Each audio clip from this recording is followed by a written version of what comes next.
Hey everyone. Tonight's stories come with one simple warning. The rules exist for a reason, and breaking them has consequences. Before we start, rule number 1, dim the lights, grab a snack and a drink. Number 2, like the video and subscribe. And 3, and whatever you do, watch till the very end. And remember, follow every rule, or else. Huge thanks to the authors for these horrifying experiences. Now, let's get into some true Reddit horror stories.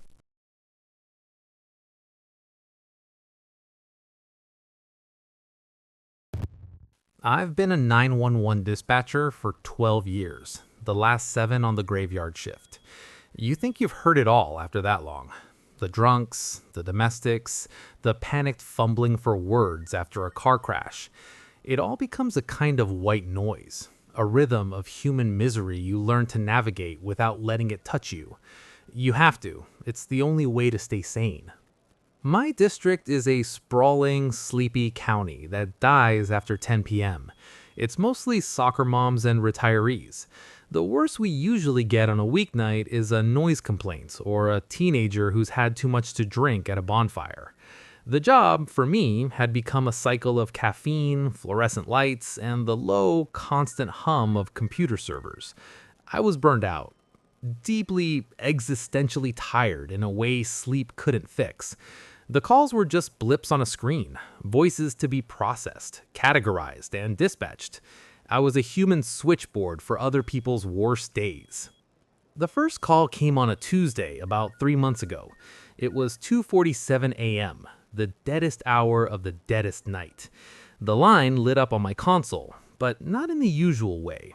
It wasn't a cell call with a GPS ping or a landline with a registered address. It was just a raw signal, designated as unregistered VoIP. Not unheard of, but rare. I clicked it open. 911, what is your emergency? Static. A thick, wet sound, like listening to the radio underwater. It crackled and popped, and underneath it, I could just barely make out a sound. A whisper. Hello? Can you hear me? It was a child's voice. A boy, I thought. Maybe 7 or 8. He sounded like he was trying to talk without moving his lips. This is 911. I repeated, my voice a little louder, a little clearer. I can barely hear you. What is your emergency? The static swelled, almost swallowing his voice whole. He's back. The man in the mask is back. A chill, cold and sharp, went down my spine. It was a professional chill, the one that tells you this is real, this isn't a prank. Okay, son. Where are you? I need an address. Hurting mommy. The whisper came again, breaking with a sob. The static sounded like a swarm of angry insects now. Daddy's asleep on the floor. He won't wake up. Son, I need you to tell me where you are. I can't send help if I don't know where you are. My fingers were flying across the keyboard, trying to get a trace, but the system was kicking back errors. No location data, no subscriber info, nothing. The old house, at the end of the road. He whispered, his voice fading. Please. Then the line went dead. Not a click, not a hang-up. It just ceased to exist. One moment it was there, a line of static and terror, and the next it was just a dead channel. Even without an address, the old house at the end of the road was enough.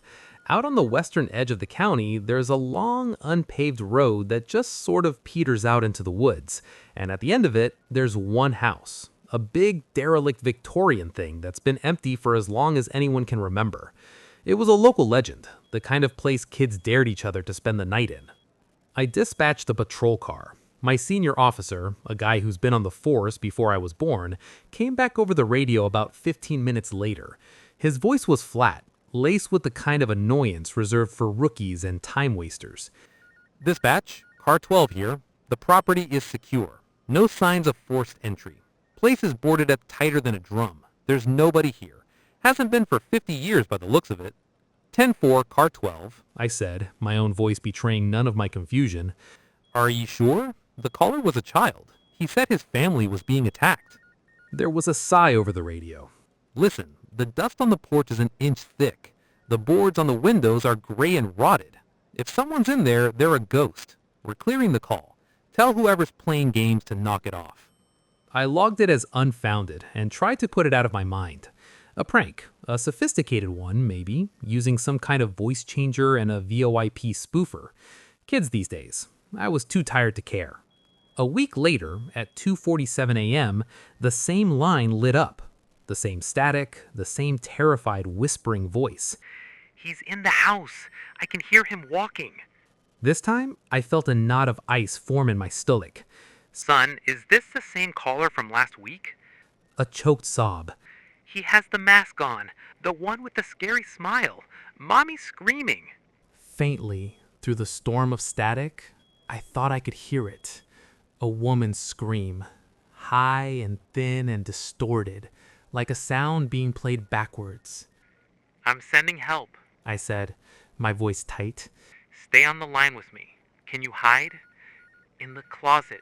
He whispered. He's coming up the stairs. I can hear his feet. The line went dead. I dispatched 2 cars this time. I told them it was a repeat call, possibly a hostage situation. I didn't want them to be complacent. They took it seriously. They set up a perimeter. They used a bullhorn. They broke down the front door. The result was the same. An empty house. Thick, undisturbed layers of dust on every surface. Rotted floorboards, peeling wallpaper, the smell of decay and forgotten things. No footprints, no child, no man in a mask, no sign that a human being had set foot in that house in decades. My supervisor pulled me aside the next morning. He's a large, patient man who has the weary look of someone who's seen it all twice. He told me to drop it. It's a glitch, he said, not meeting my eye. Some kind of cross chatter from another jurisdiction or a recurring electronic echo. Don't waste county resources on it. If that call comes in again, log it and move on. But I couldn't. The boy's voice, it was too real. The terror in it was primal. You can't fake that. Not even the best actor in the world can fake the sound of a child who thinks his mother is being murdered in the next room. The calls kept coming. Every Tuesday, like clockwork, 2:47 a.m. Each call was a slightly different piece of the same horrible puzzle. He's hurting Daddy now. There's so much red. Mommy stopped screaming. He's looking for me. I can hear him opening doors. Every time I sent a car, every time the result was the same. The cops got angrier. I was the boy who cried wolf. My supervisor gave me a formal warning. My colleagues started looking at me funny, whispering when I walked by. They thought I was cracking up. Maybe I was. I started losing sleep. On my nights off, I'd find myself staring at the clock, my heart pounding as 2:47 a.m. approached.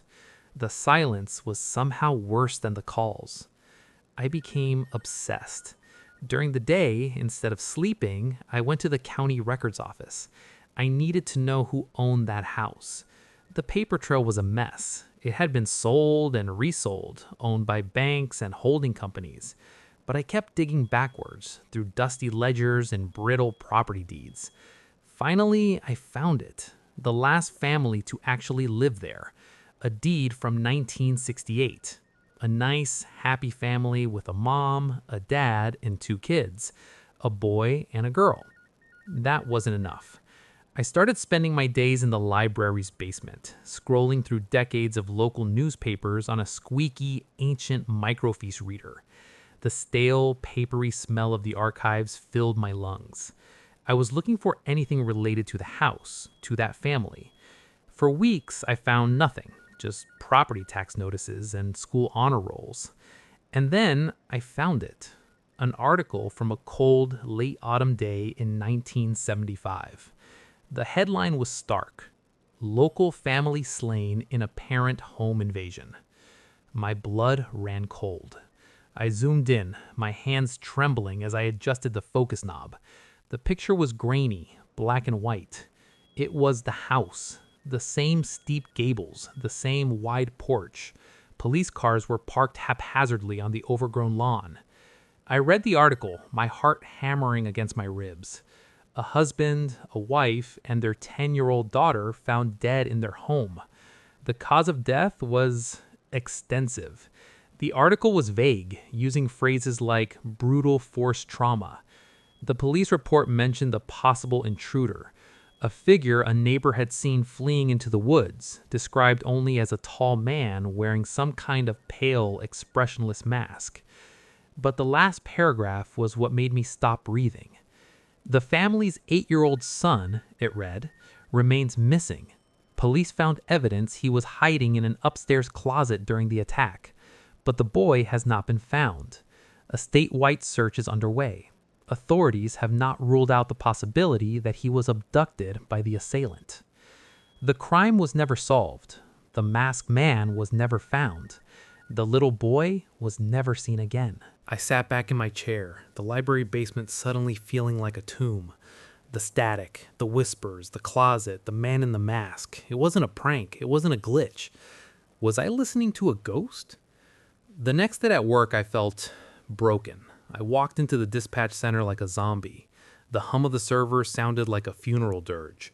I couldn't keep it in anymore. I had to tell someone. I grabbed my supervisor and one of the oldest dispatchers, a woman who'd been there for 30 years, and I dragged them into the break room. I laid it all out. The calls, the timing, the empty house, the microfiche article. I showed them the copy I'd printed out, the grainy picture of the house, the headline. I expected them to think I was insane. I expected them to tell me to take a leave of absence. They didn't. They just looked at each other. It was a look I'd never seen before, of a grim, tired resignation. My supervisor sighed, a heavy, rattling sound, and rubbed his temples. The older dispatcher, she just stared at the article, her face pale. "So it started again," she said, her voice barely a whisper. "What do you mean, started again?" I asked, my voice shaking. "What is going on?" My supervisor sat down heavily. "Kid," he said, and he looked 100 years old, "we need to tell you about the man you replaced." He told me the story, the dispatcher who had my seat before me.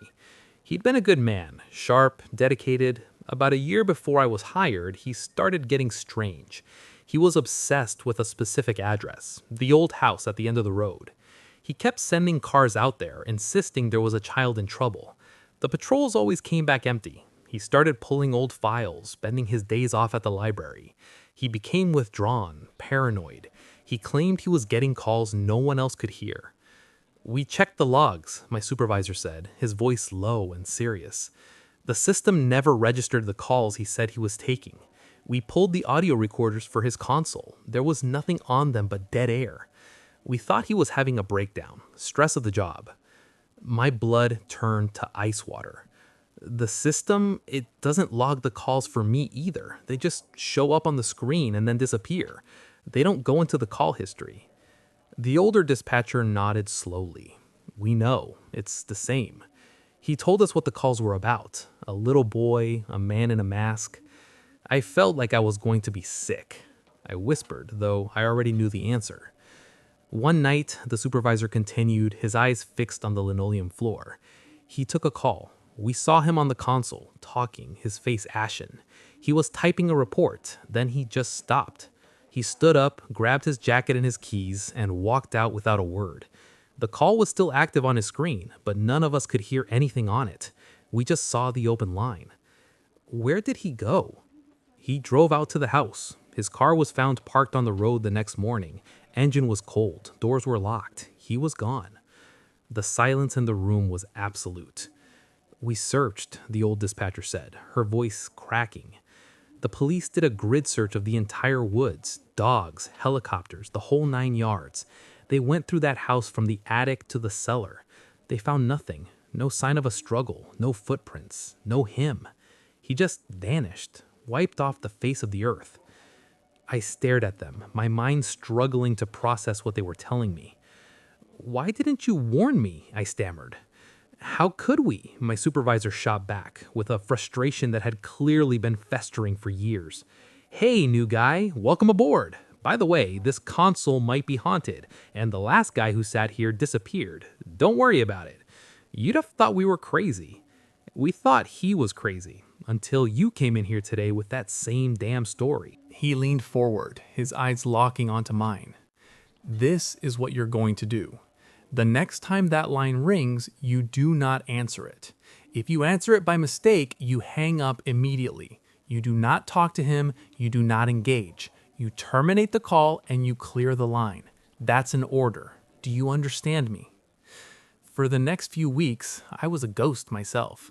I did my job on autopilot. Every sound, every flicker on the screen made me jump. I dreaded Tuesday nights. I drank so much coffee I could feel my heart rattling in my chest just to stay sharp, to stay vigilant. I thought about quitting. I thought about just walking out and never coming back. But where would I go? Then, last night, it happened. It was 2:45 a.m. I was staring at the clock, my knuckles white from gripping the edge of my desk. The minutes ticked by like hours. 2:46. My mouth was dry. My heart was a drum solo in my ears. 2:47. The line lit up. The unregistered VoIP. It felt like a physical blow. I flinched back in my chair. My training, my instincts, every fiber of my being screamed at me to answer it. There was a child in trouble. That was the job. But I remembered the pale, haunted face of my supervisor, the story of the man who had vanished. You terminate the call. I let it ring. Once. Twice. The flashing light on the console seemed to sear my retinas. My hand hovered over the button, trembling. I couldn't just ignore it. I had to answer. I had to. I clicked the button. 911, what is your... The static was a roar, louder than it had ever been. It was a physical presence in my ear, a wall of noise. And through it, the boy's voice came through, not whispering this time, but screaming. It was a raw, ragged sound of pure agony and terror. He's got me! He's got me! Please! He's taking me! Please, sir, don't let him take me! Help me! The sound ripped through my professional detachment and tore right into my soul. This was it, the climax, the moment the boy was taken, replaying for all eternity. My hand flew to the keyboard to dispatch a car, a purely reflexive action born of years of training. But I stopped. My fingers froze over the keys. He's gone. This already happened. It's not real. The boy was sobbing now, his screams turning into choked, gasping pleas. Please, you promised. You said you'd send help. Don't leave me. I felt tears welling up in my eyes. I was a 911 dispatcher. My job was to send help. And I was going to sit here and listen to a child be abducted or murdered and do nothing. I'm sorry. I'm so sorry. I reached for the terminate button on my screen. My finger was a millimeter from the glass. This was it. I was choosing to save myself. I was choosing to let him go. And then the screaming stopped. It wasn't a fade out. It was an abrupt cut, as if a switch had been flipped. The roar of the static dropped to a low, sinister hum. The line was still open. Silence. My heart was in my throat. Did I do it? Then a new sound came through the headset. It wasn't the boy. It was a man's voice. A whisper, just as terrified as the child's had been, but older, hoarser. It was distorted by the same underwater static, the same swarm of electronic insects. It was a voice trying to push its way through an impossible distance, through time itself. And it was a voice I felt deep in my bones I should have recognized from an old staff photo in the hallway. The whisper was faint, but utterly, terrifyingly clear. He's here. I froze, my finger hovering over the screen. The voice was ragged, desperate, broken. He sees you. Through the line. He's looking right at you. A cold dread, so absolute and profound it felt like death itself, washed over me. I slowly, involuntarily looked up from my console, across the darkened dispatch center, towards the plate glass windows that looked out into the night. There was nothing there but the reflection of my own terrified face in the glass, my skin pale in the glow of the monitors. The whispering in my ear continued, a final, chilling plea from a place beyond hope. Please, get me out of here.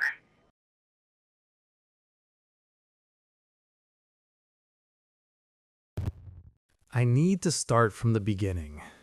I need to try and make sense of it for my own sake. For as long as I can remember, my life has been governed by one unbreakable rule.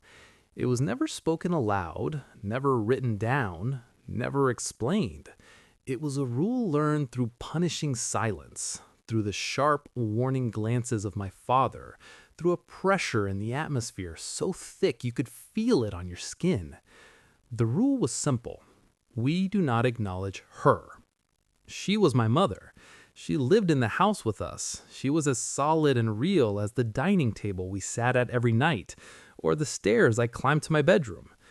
But to my father, and by extension to me, she was a ghost we had agreed not to see. Every morning, she would be in the kitchen when I came down for breakfast. She'd be at the stove, a floral apron tied around her waist, and she would turn and smile at me. It was always a sad smile, one that never quite reached her eyes.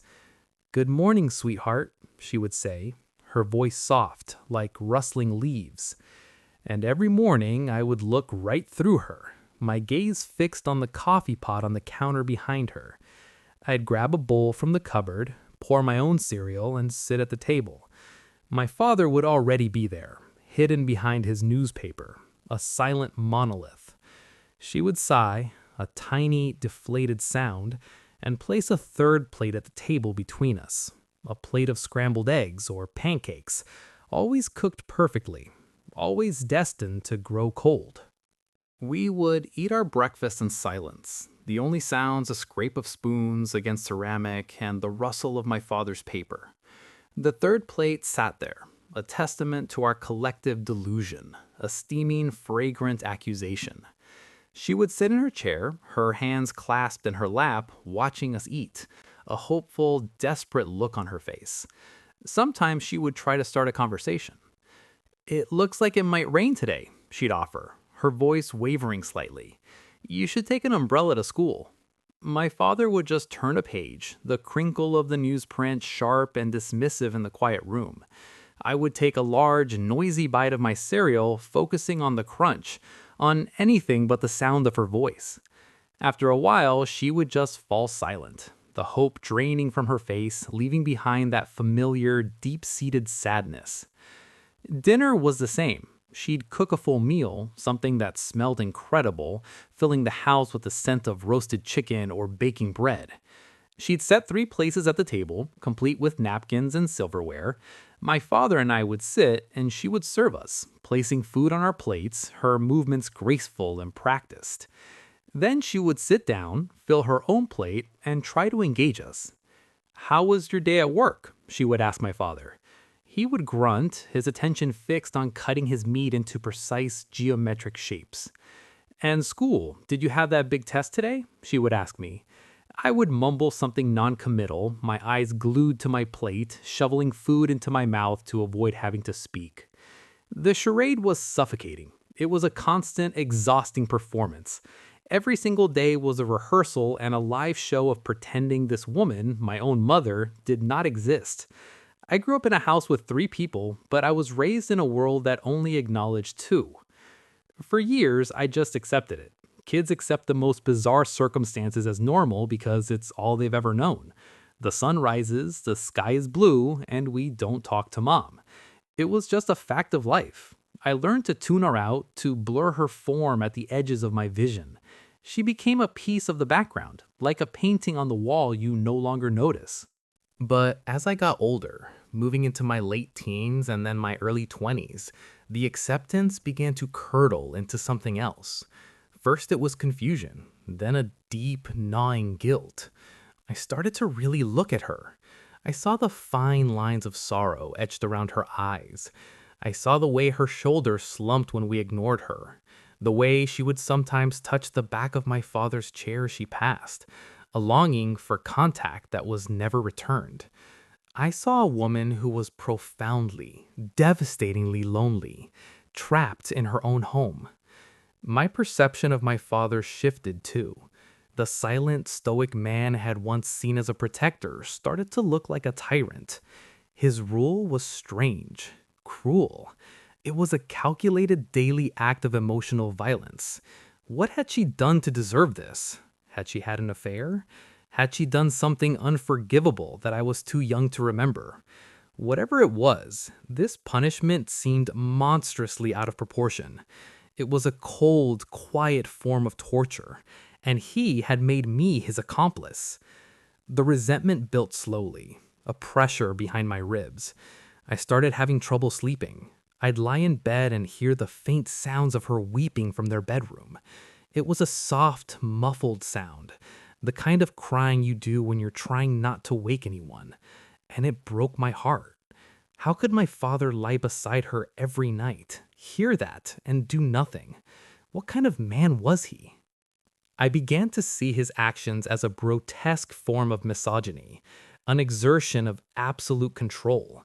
He had erased her. He had stripped her of her voice, her presence, her very existence within the family she had built, and I had helped him.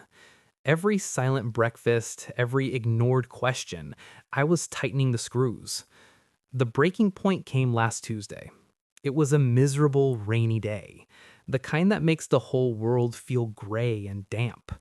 I was in the living room trying to read, but the words just swam on the page. She came in and stood by the window, watching the rain streak down the glass.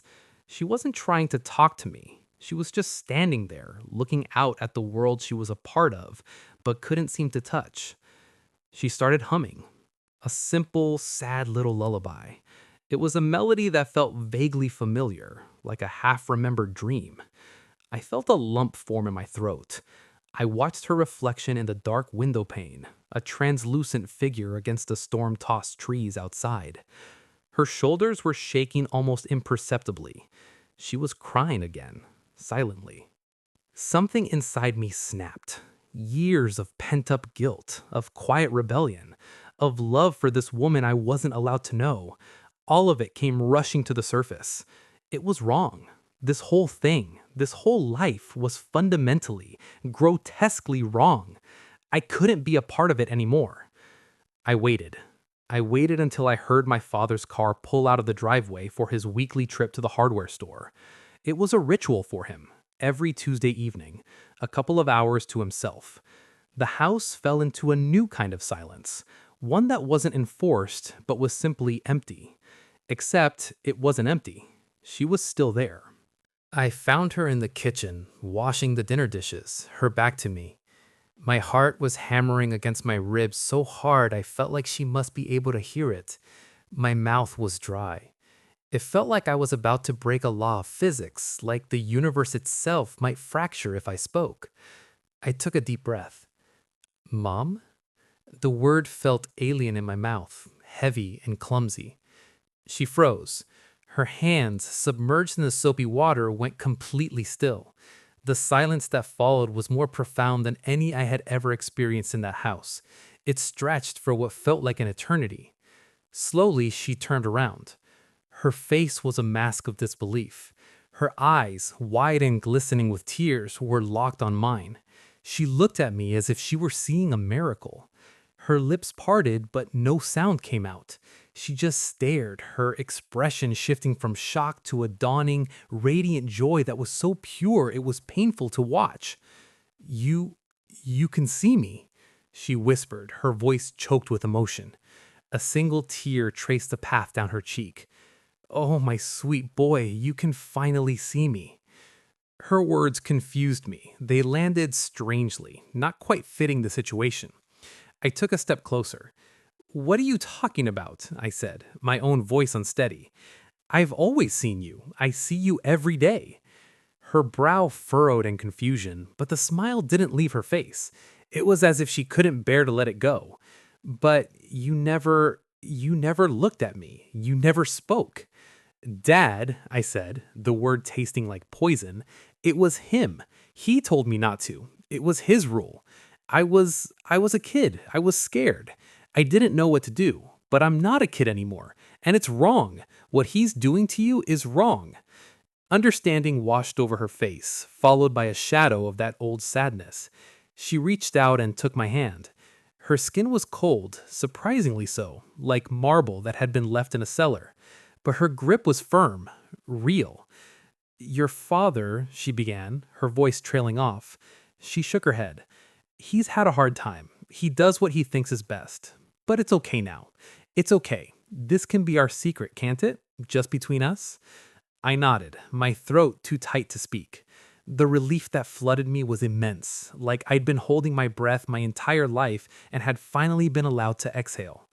We stood there for a long time, just holding hands in the quiet kitchen. She told me how much she loved me, how she had watched me grow up, proud of the man I was becoming. She asked me about school, about my friends, about my life. It was a torrent of questions, years of unspoken love and curiosity pouring out of her.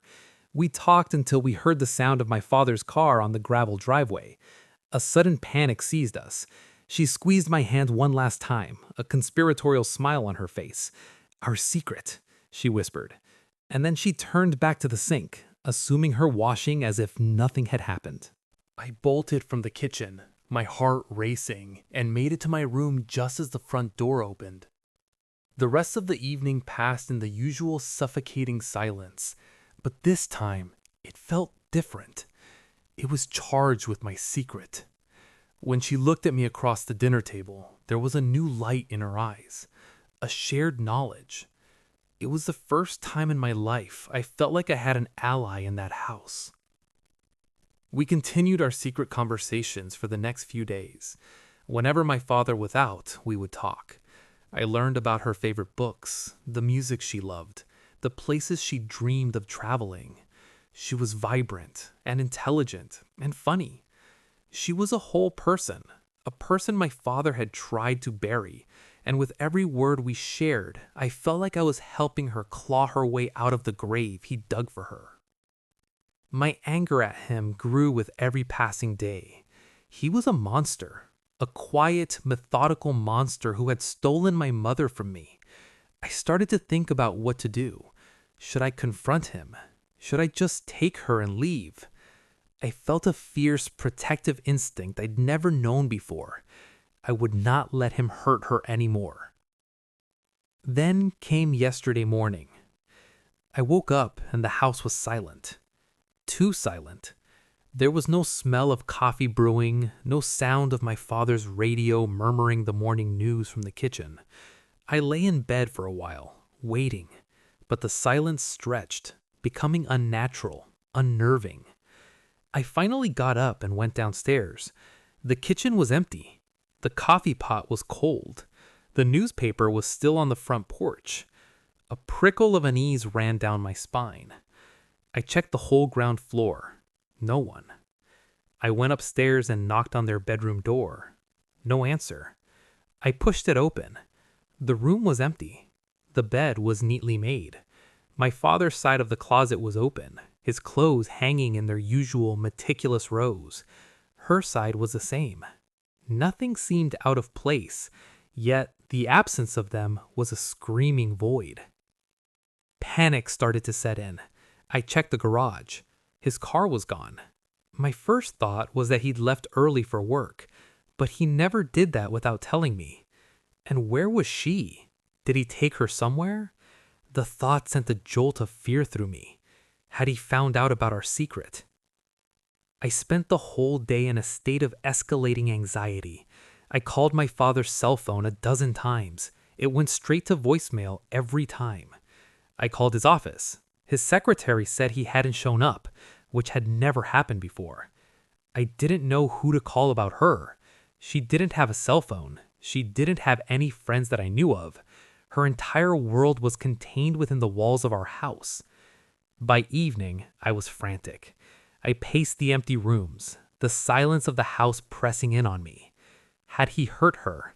Had he taken her away to punish me, to punish her? The darkest possibilities began to spiral in my mind. I had to do something. I had to find a clue, anything that could tell me where they went. My search led me back to their bedroom. It felt like a violation to be in there, to go through their things, but I was desperate. I looked through drawers, under the bed, in the closet. Nothing. It was just a room, unnaturally tidy and impersonal. Then I saw it. On the floor of my father's closet, tucked behind a row of shoes, was a small wooden chest. I'd never seen it before. It was unlocked. My hands trembled as I lifted the lid. Inside were journals, a stack of them, all identical black leather-bound notebooks, the kind my father used for work. I pulled out the one on top. His neat, precise handwriting filled the page. The first entry was dated over 15 years ago. I sat on the edge of their bed, the scent of his cologne still faint on the pillows, and I began to read. October 12th. It's been a year since the accident. The house feels so empty, a hollowed out shell. I look at my son and I see her eyes, and the pain is so fresh it's like it happened yesterday. He's only 3, too young to understand. He just asks for mama. How do I explain to a 3-year-old that she's never coming back? The police report called it a freak accident, a downed power line in the storm. Wrong place, wrong time. It doesn't feel like a freak accident. It feels like a theft. The world has stolen her from us. My blood ran cold. I read the entry again and then a third time. An accident? She died? No, it was impossible. I had just spoken to her yesterday. I had held her hand. It was a mistake, a different journal, something. But it was his handwriting, his room. I kept reading, a sense of dread coiling in my stomach. May 3rd, 2 years later. He did it again today. He was playing in the living room with his blocks, and he just stopped and pointed towards the kitchen. He said, "Mama is making cookies." I went in, of course. The kitchen was empty. I told him Mama was in heaven, like we've practiced. He just shook his head. "No, she's right there," he said. And he described her. He described the yellow dress she was buried in. I felt a coldness spread through me that had nothing to do with the temperature in the room. He's 5. His imagination is running wild. That's all it is. May 28th. It's not his imagination. He talks to her every day now. I've started to see glimpses. A flicker of movement in the corner of my eye when he says she's walking past. A faint scent of her perfume in a room she supposedly just left. This morning, I was in the hall, and he was in his room chattering away. I asked who he was talking to. "Mama," he said. "She's singing me a song." And then I heard it, faintly through the door. A lullaby, the one she used to sing to him. I almost threw up. June 15th. I confronted it today. My son was sitting on the sofa talking to the empty space next to him. I stood in the doorway and I said her name. I asked her what she wanted. My son looked at me, his eyes wide with fear, and the air in the room grew heavy, cold. A pressure built against my eardrums. I felt a sense of malevolence, of pure hatred directed at me. It looked like her, it sounded like her, but when I forced myself to look at the spot my son was staring at, I saw it. Just for a second. The shape of her was there, but the eyes were black pits, empty and ancient and wrong. This thing is not my wife. My wife is gone. This is something else, a parasite wearing her memory. My breath hitched in my chest. I felt a wave of nausea. This was insane. He was insane. He was grieving. He had gone mad. That had to be it. I gripped the journal tighter, my knuckles white. July 1st. I've tried everything. Priests, mediums, paranormal investigators. They either think I'm crazy or they leave the house pale and shaken, telling me they can't help me. One of them told me it's a mimic, a shade. He said it's drawn to the grief, to my son's energy, and it seems it will never leave us. Even if we left this place, it will just follows. He said the worst thing we can do is give it what it wants. Acknowledgement. Attention is sustenance. Recognition is power. If we feed it, it will grow stronger. It will latch onto him. It will consume him. So I have a plan. It's a terrible, cruel plan. It will make my son hate me. It will make me a monster in his eyes. But it's the only way I can think of to protect him. We have to starve it. We have to pretend it isn't there. We have to cut off its food supply. We will not look at it. We will not speak to it. We will not acknowledge its existence. We will live in a house with a ghost and pretend we are alone. May God forgive me for what I am about to do to my own child. The journal fell from my hands, landing with a soft thud on the carpet. The room was spinning. Every memory of my childhood, every silent dinner, every sharp glance from my father, it all rearranged itself in my mind into a new and terrifying picture. I scrambled for the last journal, the one from this year. My hands were shaking so violently I could barely turn the pages. I found an entry from last week. Tuesday. He spoke to it tonight. I knew it was coming. I've seen the way he's been looking at it lately. The guilt in his eyes. He thinks I'm the villain. I suppose I am. I would rather he hate me and be safe than love me and be lost. But now he's broken the rule. He's opened the door. When I came home, the air in the house was different, thicker, charged. And it looks stronger, more solid. The sadness in its eyes has been replaced by something else. Triumph. I have to end this. The old man, the one who called it a mimic, he gave me a final option, a last resort. He said if it ever got a true foothold, if it ever fed enough to become fully anchored here, there was a ritual, a way to bind it. But it requires a sacrifice, a trade, an anchor for an anchor. He told me it would probably kill me, but what life have I been living anyway? A jailer in my own home, hated by my own son. If this is the price to set him free, I will pay it. He's talking to it again. I can hear them whispering in the kitchen. I love you, my son. I hope one day you'll understand. I hope you'll forgive me. That was the last entry. So his disappearance and the car being gone, he went to perform the ritual, to sacrifice himself, to save me from the thing he said it took my mother form. My blood turned to ice water. I thought of her hand in mine, how cold her skin was. I thought of her words, "You can finally see me," as if my sight was something to be earned. I thought of her triumphant eyes across the dinner table. And then I heard it, a soft, sweet sound from the bottom of the stairs. Humming, that strange little tune she was humming by the window. A floorboard creaked in the hall downstairs, then another. I scrambled off the bed, my body acting on pure instinct, and threw the lock on the bedroom door. The click sounded deafeningly loud in the silence. I backed away from the door, my heart trying to beat its way out of my chest. My eyes darted around the room, looking for an escape that wasn't there. The window was 2 stories up. Her footsteps were on the stairs now. Slow, deliberate. Not the light, almost soundless way she used to move. These steps had weight. They had substance. She was stronger now. I had made her stronger. The humming stopped right outside the door. Sweetheart?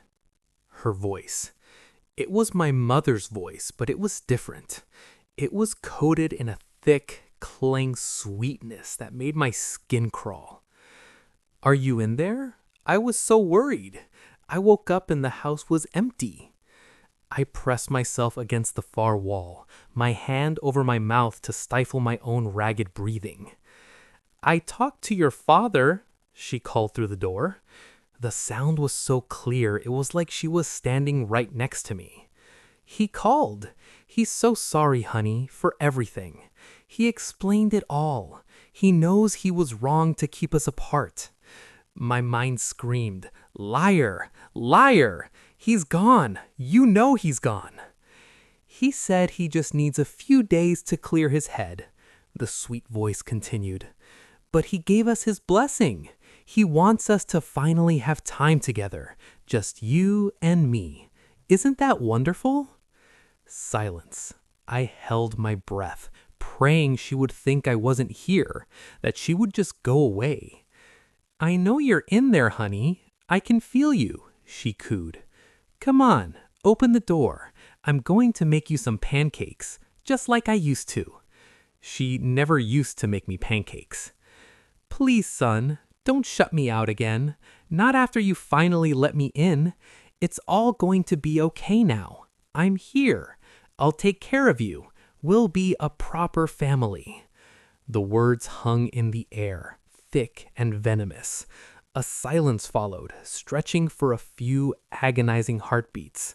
Then a new sound, a soft metallic scrape.